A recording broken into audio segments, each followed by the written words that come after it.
तो मैं अभी दून फिल्म स्कूल देहरादून से आया हूँ आपके लिए और हम इधर स्टूडेंट्स को फिल्म मेकिंग पढ़ाते हैं। तो मैं उधर एसोसिएट प्रोफेसर हूँ सिनेमाटोग्राफी। तो आज हम लोग सबसे पहले तो आप लोग काफ़ी साल से इंग्लिश कंफर्टेबल है कि हिंदी में ही बात करें? हिंदी, ठीक। तो सबसे पहले हम लोग जो डिस्कस कर लेते हैं एक बार कैमरा का जो एलिमेंट्स है उसका, उस पे जाने के पहले हम लोग थोड़ा ना फोटोग्राफी का मतलब समझ लेते हैं। फोटो और ग्राफी,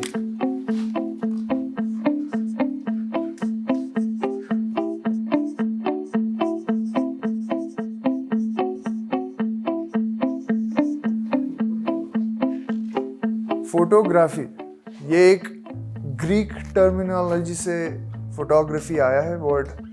फोटो मतलब लाइट और ग्राफी मतलब लाइट से अगर आप कोई भी चीज़ को, जैसे मैथ्स में ग्राफ होता है वैसे अगर आप लाइट से किसी कुछ चीज़ को ग्राफिंग करेंगे उसको हम फोटोग्राफी बोलते हैं। तो फोटोग्राफी लाइट,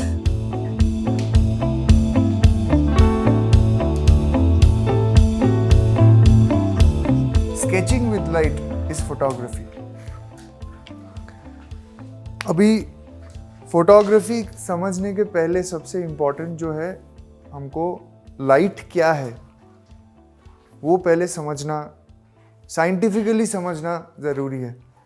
इससे हमारा फिर सब बेसिक अंडरस्टैंडिंग बहुत क्लियर हो जाता है।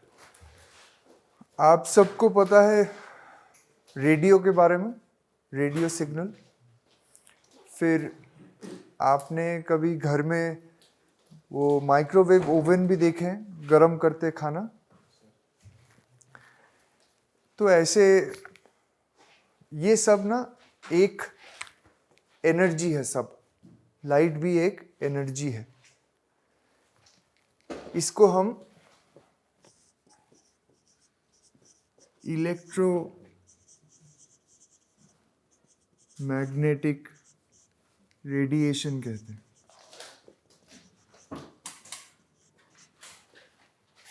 ठीक है, इलेक्ट्रोमैग्नेटिक रेडिएशन मतलब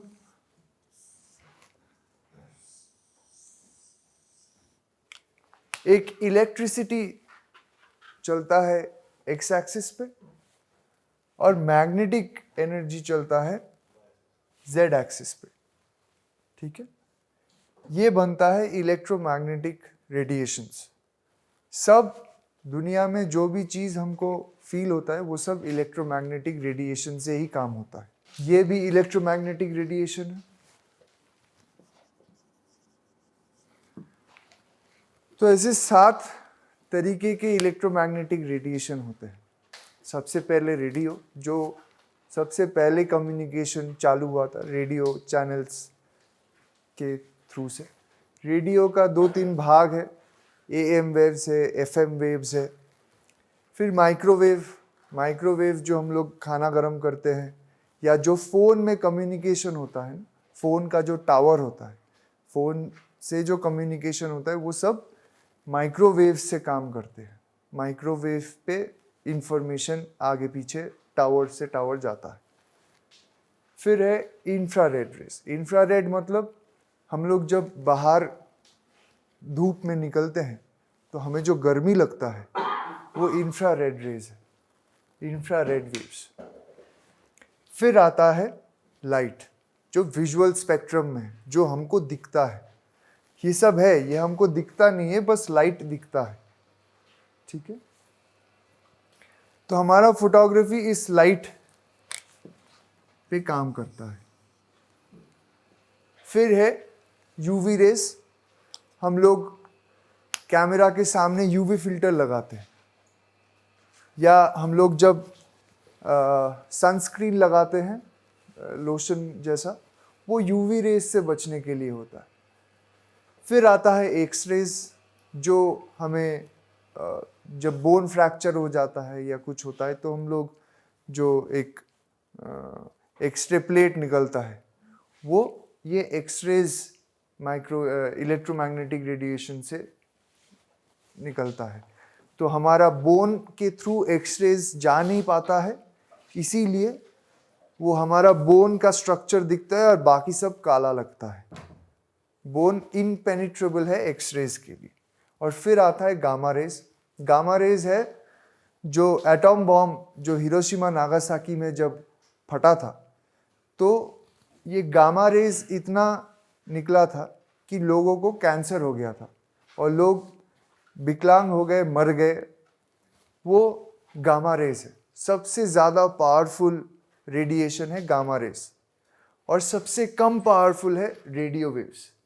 रेडियो वेव्स जब ये ब्रह्मांड बना था तब का इंफॉर्मेशन अभी भी हमारे पास आते हैं। हम लोग नासा में रेडियो वेव्स को हम लोग रीड करते हैं और उसी से कैसे कैसे बना ये ब्रह्मांड उसका स्टडी रेडियो वेव से होता है। कोई भी रेडिएशन, कोई भी बॉम्ब ब्लास्ट या कुछ भी होता है उसका एक रेडियो वेव क्रिएट होता है और वो चलते रहता है, वो कभी मरता नहीं है, बहुत दूर तक जाते रहता है और हजारों साल चलते ही रहता है वो। तो रेडियो वेव का तो ये जो हमने देखा था ये एक वेव है। ये वेव ये एक साइकिल है।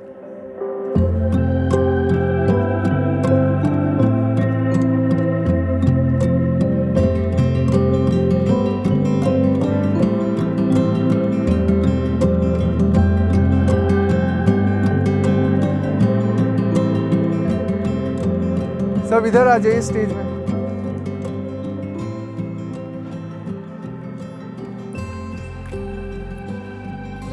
तो अभी ना हम सीखेंगे लाइटिंग, ठीक है? स्टूडियो लाइटिंग या फिर इंटरव्यू कैसे करना है। तो एक चेयर लाइए, हाँ वो चेयर बीच में लगा दीजिए, ऐसे ऐसे। आप बैठ जाइए सर। हाँ ठीक है, इतना ये लाइट ठीक है, थोड़ा बढ़ा के रख दीजिए वो वाला लाइट। नहीं बस एक ही ऊपर का। तो अभी हम लोग एक लाइट से 1 पॉइंट लाइटिंग करेंगे, ठीक है? तो लाइटिंग का 3-4 पोजीशन होता है। सबसे पहले है हम लोग ये साइड लाइट देखते हैं। ये वाला ऑफ कीजिए। तो देखिए एक साइड में लाइट गिर रहा है, इधर कुछ लाइट नहीं है। ये तो इधर वाइट है इसलिए ज़्यादा बाउंस हो रहा है। बस लॉक कर दीजिए, ठीक है? तो इसे कहते हैं हम स्प्लिट लाइटिंग। स्प्लिट लाइटिंग क्योंकि आधा आधा है, आधा चेहरा उसका दिख रहा है, आधा नहीं दिख रहा है। तो अगर कोई ऐसा कैरेक्टर है जो थोड़ा गुस्से वाला है या वो क्या करेगा अगला स्टेप में पता नहीं, विलेन जैसा, तो हम ऐसा साइड लाइट करते हैं। पहले तो ISO 800 कीजिए, सीधा एकदम बीच से खींचो ना। ये समझ में आ गया सबको? Split lighting. ये ट्रायंगल दिख रहा है आपको सबको? हाँ, इसे कहते हैं रेम्ब्रांट लाइटिंग।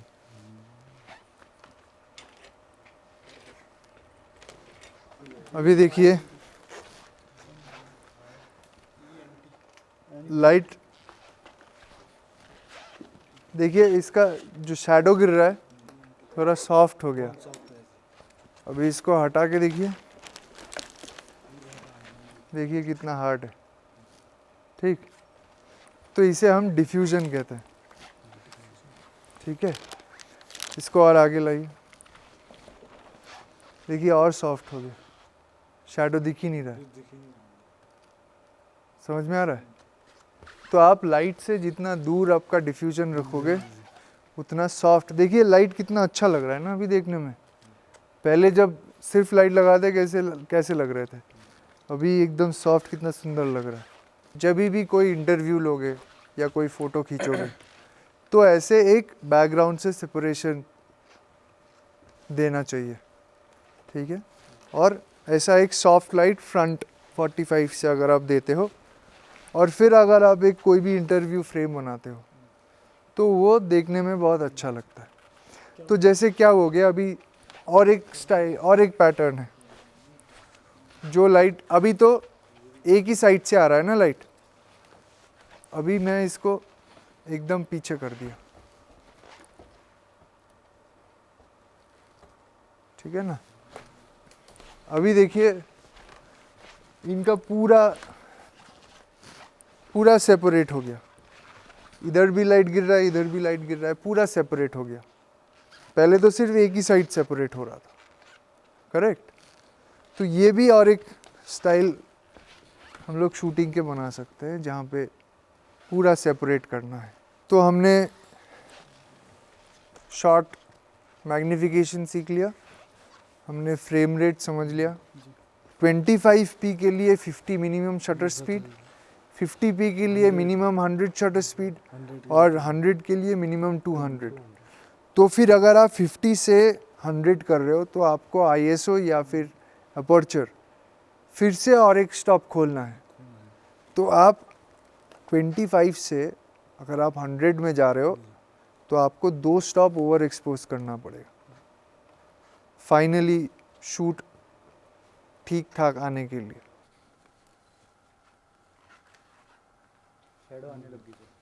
शैडो आने लग गया ना।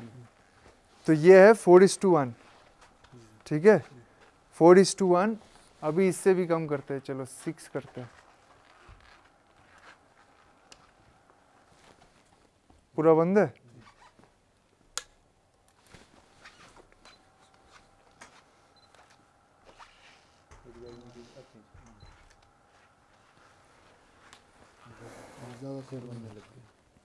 और ज़्यादा सेट हो गया। तो ये इसे कहते हैं कॉन्ट्रास्ट रेशियो। कॉन्ट्रास्ट रेशियो मतलब कि तुम्हारा जो मेन लाइट है उसे की लाइट कहते हैं, और उसका ऑपोजिट साइड से जो तुम शैडो को ढकने के लिए जो लाइट दोगे वो है फिल लाइट। शैडो को फिल कर रहे हो तो फिल लाइट।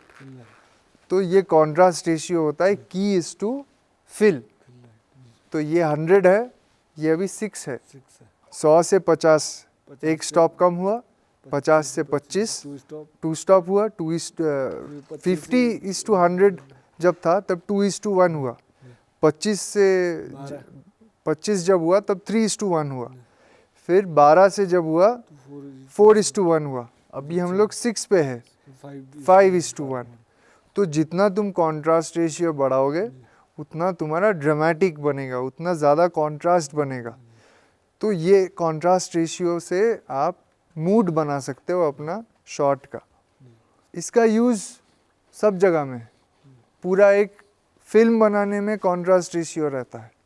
जब आप एक कुछ फिल्म शूट कर रहे हो या कुछ भी कर रहे हो तो सबसे पहले कॉन्ट्रास्ट रेशियो क्या होगा डिसाइड करते। अगर कोई सोचो रोमांस का फिल्म बना रहे हैं हम, हाँ, तब वो होगा 2:1 या 3:1 कॉन्ट्रास्ट रेशियो में। लेकिन जब कोई मारपीट का सीन होगा या फिल्म होगा तब हम 5:1 4:1 कॉन्ट्रास्ट रेशियो में शूट करते हैं। तुम जितना भी हीरो फिल्म देखोगे हॉलीवुड में वो सब 5:1 4:1 कॉन्ट्रास्ट रेशियो में शूट होता है, जहाँ पे काफ़ी फाइटिंग सीन हो, ठीक है ना। तो इसे कॉन्ट्रास्ट रेशियो कहते हैं। की लाइट तुम्हारा मेन लाइट है, ये तुम्हारा फिल लाइट है और वो तुम्हारा हाईलाइट है, ठीक है। समझ में आ गया सर? समझ गए सब?